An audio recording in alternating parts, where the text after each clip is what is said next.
Justinian actually almost rebuilt the Roman Empire.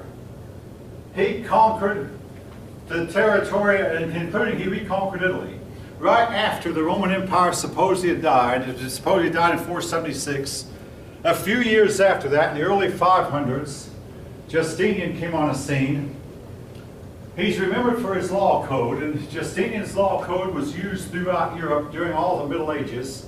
In fact, Henry told his judges, find a law from Justinian's law books if you need to judge a case. If you don't find one in Justinian's law books, you can make up a law. Eventually the judges were reined in though. But he set up a law code that was used throughout Europe throughout the Middle Ages. However, his attempted conquest failed. Even before he died, his treasury was practically bankrupt. And even before he died, his empire started to reverse. He had simply spread himself too thin. The Byzantine Empire did not have the resources to hold all this vast reach around the Mediterranean anymore.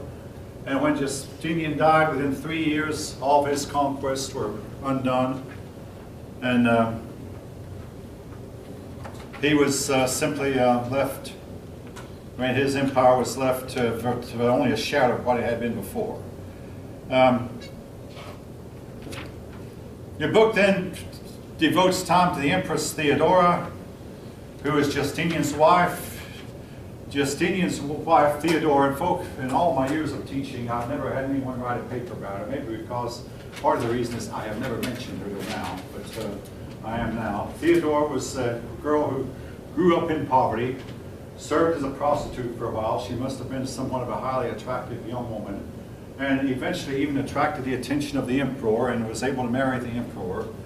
And she became quite famous as a devout person, set up schools, set up homes for young prostitutes because she had been one herself. And in general, tried to devote herself to good works and became a model for womanhood during the Middle Ages.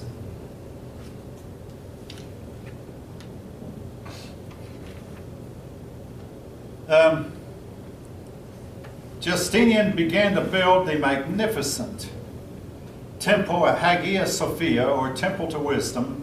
Today this temple is a mosque, but at one time it was one of the, perhaps the biggest building that Europe had in the Middle Ages.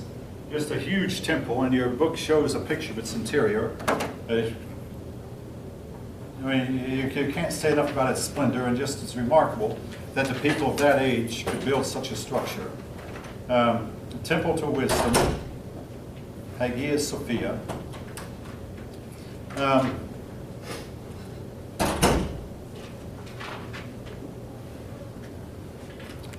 In other words, these people departed away far from the simple structures that other temple builders had and built a temple that consisted of several domes joined together.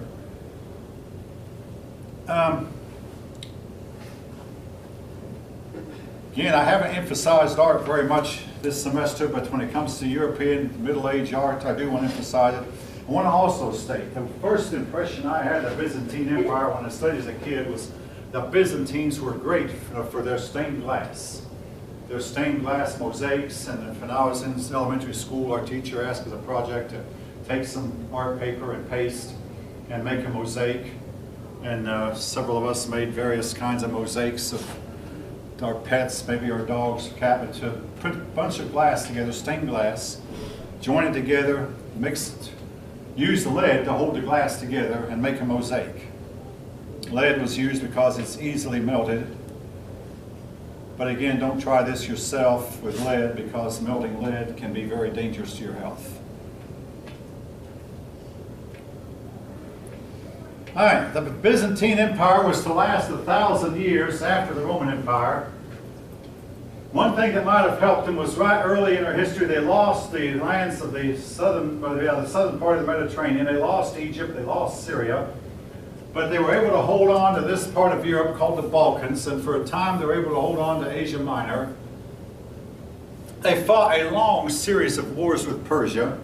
These were the continuation of the wars that had been going on from Roman times. Eventually, Eventually, the Byzantine Empire defeated the Persian Empire, but unfortunately weakened both empires to where both of them were just ripe for a bunch of Muslims to come out of Arabia and overtake Persia. And they would have overtaken the Byzantine Empire, except the Byzantines had a secret weapon called Greek fire, and they learned how to shoot this Greek fire out of tubes. And yes, your book does mention this Greek fire would actually continue burning even underwater. Again, some people say that the explanation you have is too simplistic. Your book seems to think it consists of sulfur and oil and a few other combustible materials mixed that would make a really, really bright, glowing flame that they had no idea how to put out. But they put it in liquid form, and they could shoot this, where they would use their mouths to shoot this fire toward an enemy ship and set an enemy ship on fire. And once the flame of Greek fire touched an enemy ship, the enemy ship was going to go down. There was nothing to be done to save it. They could use water, but it would even burn underwater. In fact, the water would do nothing but spread the fire even faster. There was nothing that could save the ship once it was touched by Greek fire. It was said at one time the Muslims sent 100 ships against the Byzantines, and only 1 or 2 of them got back, and they were the ones who ran away first. They said they saw their other fellow shipmates going up in flames, or saw the other ships in the sea going up in flames, so they turned and ran, and only 1 or 2 of them actually escaped.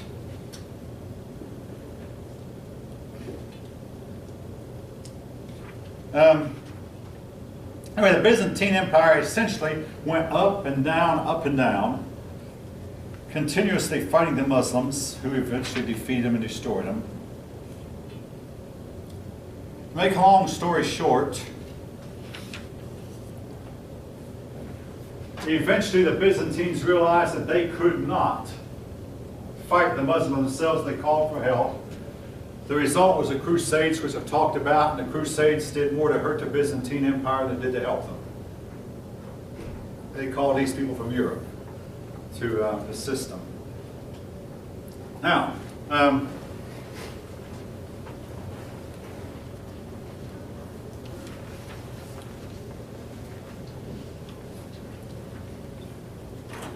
Byzantine Empire, though, was one of we might say, the brightest spots of Europe. Constantinople was, for many generations, Europe's largest city. And learning and all this other stuff did not die out. Now, folks, the book doesn't use this term anymore. In fact, it's out of style to use this term. But at one time, they called the period from the fall of the Roman Empire to about the 1000s, they called this the Dark Ages. The Dark Ages were a period of 500, 600, 700. That term is not used anymore. Then after the Dark Ages, suppose it came to Renaissance or Rebirth. The term Renaissance is used, but the term Dark Ages is not. But during the Dark Ages, if you call them that, Constantinople was one place where the light of learning still shone. The Constantinople people preserved the Bible and the ancient writings of Plato and Aristotle and Xenophon and Thucydides and Plutarch. They preserved these writings down through the Middle Ages. They spoke Greek. Now, they made another move that I must mention. They did not believe that the Pope should be head of their church. And this led to bad words. Well, for the first 400 years, the popes did not generally claim to be head of the entire church. But then, beginning around 500 or so, the Pope said, I am the head of the entire church, including this Eastern church. The Byzantines rejected this. And to make a long story short, finally, the Byzantine Empire split off from the church, and for the first time in history, Christendom was actually officially split in two. The Byzantines formed the Eastern Orthodox.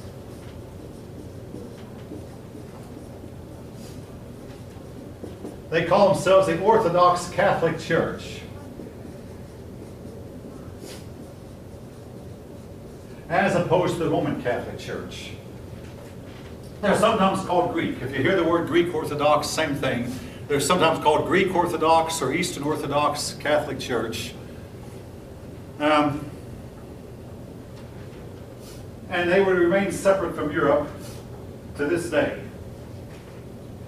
When I was a child, The Pope visited the Patriarch of Constantinople, and the Pope and the Patriarch engaged in a kiss and said, maybe they said, we hope someday we can work out our differences and unite our two churches. But to this day, the churches remain separate.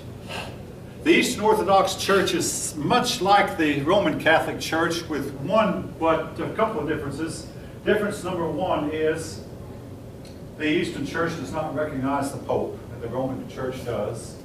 Difference number two is the Eastern Orthodox Church does allow their clergy to marry. Now, there are restrictions. If you start out as a clergyman in the Eastern Church, you have to decide, am I going to be a married clergyman or not? If you start out as an unmarried clergyman, you're expected to remain unmarried. But if you start out as a married clergyman, or say, I'm going to be a married clergyman, you are allowed to marry. The Western Roman Catholic still does not allow its priests, its bishops, its clergy to marry. However, folks, these to me are more like doctrinal differences. The real difference between the Eastern Orthodox and the West is the Eastern Orthodox Church came under complete control of the emperor, with the result that everywhere they've been ineffective, and they were unable to keep out the influence of Islam or communism. Everywhere they've been, as I mentioned Monday, either Islam has taken over or communism. And I think the big deal is they've been nothing more than a tool of the emperor. The emperor appointed all the high church officials, and in turn the local magistrates appointed the other local church officials, to where a church official became an official because the emperor had appointed him. And this was true throughout the Byzantine world. Whereas in the West, the church remained independent, and where the church appointed its own officials, and no state official, even to this day, can fire a church official. Now, what if a church official does wrong? Well, if a church official commits a crime, and sometimes they do, the church is expected to defrock that person, report it to the state. But the state takes care of them that way. But the church defrocks them first. The state does not defrock any member. The state does not defrock any of the church clergy. The church, though, is expected to do that for its wayward clergymen. All right.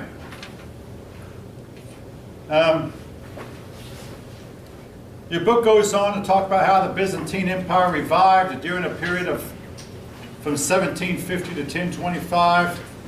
They had a powerful Macedonian dynasty. That then came to decline and set in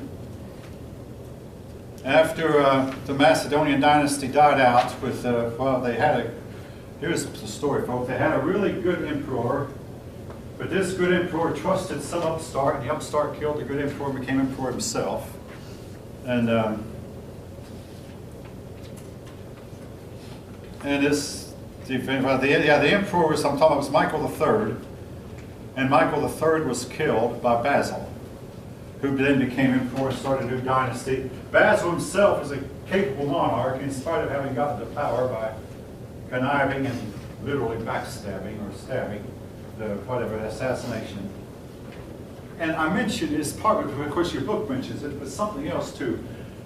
In medieval Europe, assassinations were really, really very rare, because a man would bow down before his Lord and say, I will follow you to the ends of the earth, and place his hand on him. The Lord would place his hand on the outside, and the man would put a couple of his hands together and place them inside his Lord's hands.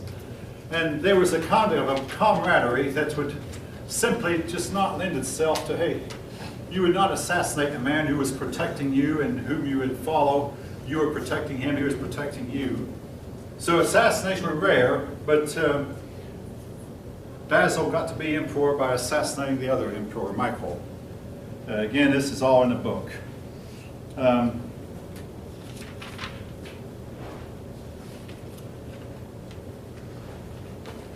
All right, the Byzantine Empire declined.